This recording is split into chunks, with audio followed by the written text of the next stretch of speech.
Welcome to my first installment of what I like to call Road King After Dark. Yeah.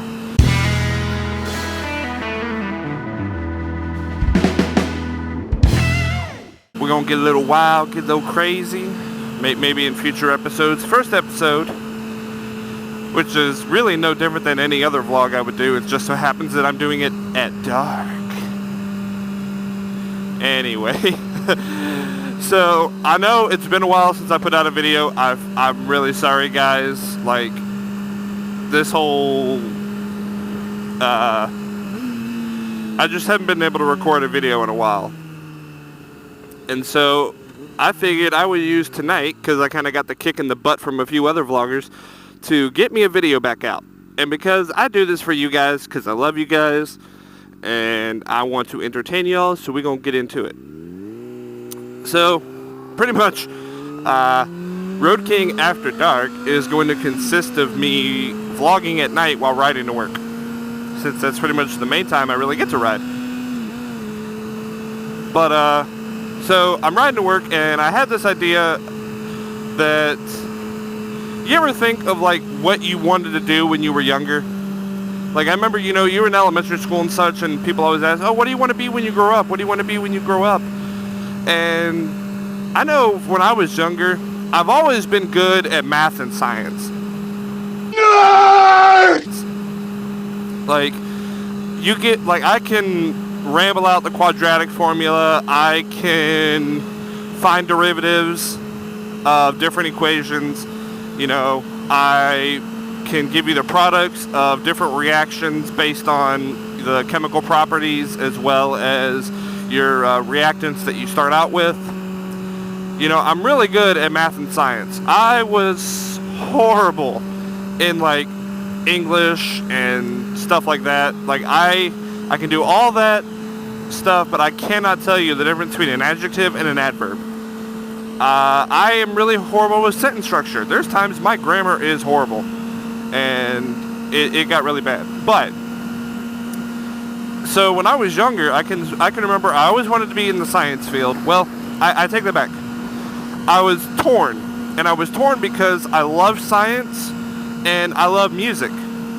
And I was in orchestra ever since I was in like 3rd grade. And then in high school, I joined the jazz band because I started off on violin in elementary school.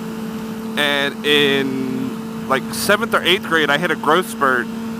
And my orchestra director was like, you're tall. We need a tall person to play double bass for the orchestra. And I was like, you know what? Sure. So I learned to play double bass, which got me into playing my electric bass. And that got me playing in the jazz band in high school, and then that got me into music when I was in college, which got me into the marching band. Yeah, I know, I was a geek who was in the marching band, but I was in a pretty freaking cool marching band. Shout out to Pride of the Mountains, by the way. Western Carolina University. What? Anyway. But, so part of me was torn because I wanted to do something with science, but part of me also wanted to do something with music. And I realized that, as bad as it sounds, the science one could get me a job. Not that you can't get a job with music. I'm not saying that. But I wanted to do something with the scientific community. I had too much love for the science community for me to not do something with it. And I wanted to do something that would benefit the science community, that would benefit people from science. And I've always had this sort of like morbid outlook on life and morbid sense of reality, where I can remember the exact thing where I was watching, I'm pretty sure y'all have all heard of, or at least maybe even seen an episode of NCIS, but I always had a crush on Abby. And if you don't know who Abby is, she's this cool gothic forensic scientist that works on that she's a character on the show. And I can remember as I'm telling my parents, like, I want to do, like, they were asking me, like, in like middle school or freshman year of high school or something, like, what did I want to do? And I remember saying I wanted to do what Abby does. And my dad told me, it's like, oh, you want to be a forensic scientist. And so I eventually looked up like what I wanted to do with forensic science, And I originally wanted to be a forensic pathologist, and I realized that requires medical school. I'm glad y'all think Road King is smart enough for medical school, but Lord knows I'm not.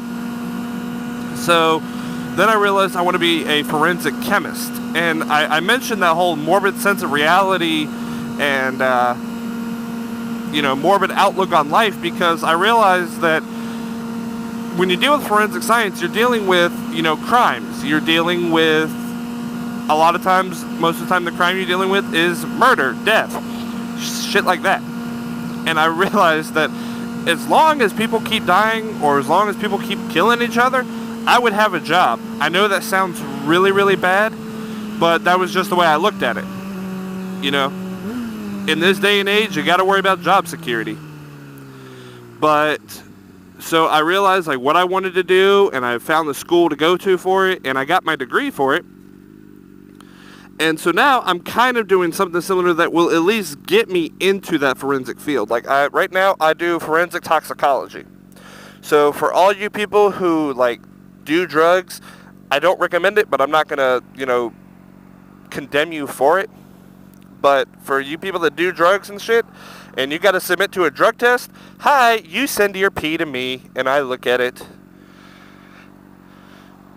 It's a step in the way to get into a forensic lab because they don't exactly just hire people straight out of college. They want people from other labs. They want people with experience and shit. And I can definitely understand that because in a forensic lab, you're dealing with other people's lives. I know right now when I do my job, I can only say so much because I don't want to violate.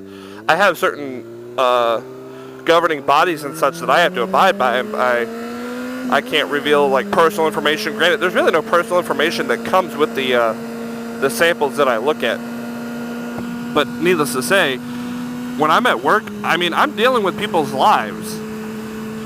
I have certain workplace samples that, depending on the outcome of my performance in doing my job, can determine whether or not this person gets a job or not. And you'd be surprised how many of the samples that are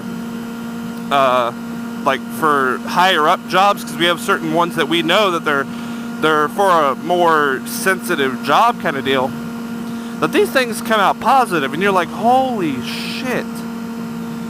And even just working in just this little lab, I've come to determine that even I found a depressing part of my job. And that is, so a normal size batch that I deal with is around 40 samples. We have 3 controls. You have your positive, the highest limit of a positive you can have, and a negative. And then the rest of them are just unknown samples. And a normal batch consists of about 40-something samples. Well, I kept seeing these batches that were 5 samples or so, and they called it a baby batch. And for the longest time, I thought, that's just what they call a small batch. It's a baby batch. No, I was wrong, senor. Because I realized later now that is the urine extracted from an infant.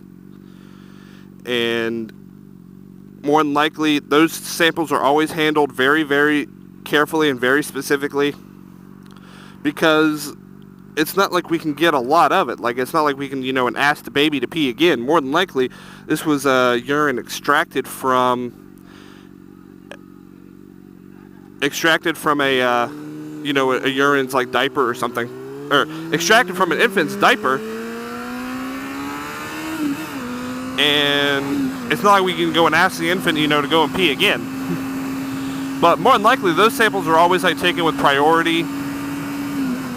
And because more than likely there is a social worker or somebody waiting at the hospital for those results, so that we can determine if that child needs to be in protective care or not. And it's really sad when I have to report out a positive value for those, especially when you're seeing positive values for amphetamines and stuff that just should not be in an infant's system. It's really, really sad. That light is green and the person's just waiting there. So yeah, I'm really curious what you guys wanted to do when you were younger. If you are, older now, like I have a lot of, young subscribers anyway, but I'm curious, what did you want to do when you were younger, and are you doing that now? Like, because it's always funny when you see people that want to do something and they're so passionate about it when they're younger, but when you find out when they're older and that's not what they're doing, it's kind of sad, because it's like they're not doing what their heart really desires. And in my opinion, I'm always one where I don't mind necessarily working. If it's a job that I like, I will work less money for it because I will at least enjoy what I am doing. Oh my God. Holy shit. What the hell?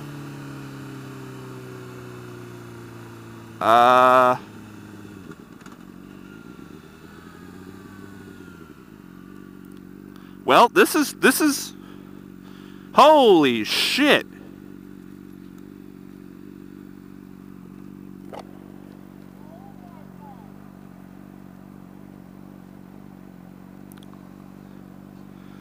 Shout out to you guys if you ever wanted to be a paramedic. Oh my God.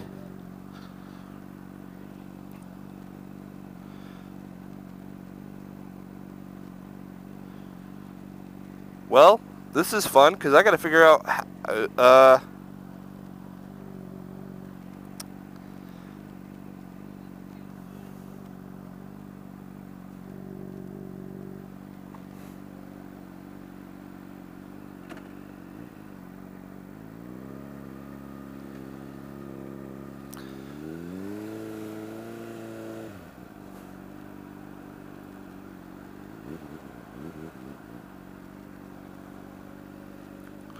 I mean, I don't mean to be driving through your accident scene here, but I need to go this direction. Holy shit, that car is upside down. Woo!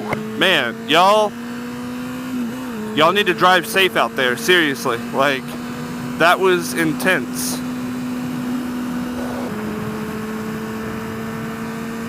Oh man, that's really sad to see. But you guys go ahead, leave me a comment. Leave me a comment about, you know, what did you guys want to be when you were younger? And if so, are you guys doing that now? And I'll love to reply back to you. I tend to reply back to all the comments that I can. Not that, like, you know, I get like 100,000 comments a day, but I'll generally reply when I can. And until then, I will see you on the next Road King After Dark. Oh yeah. Y'all take it easy.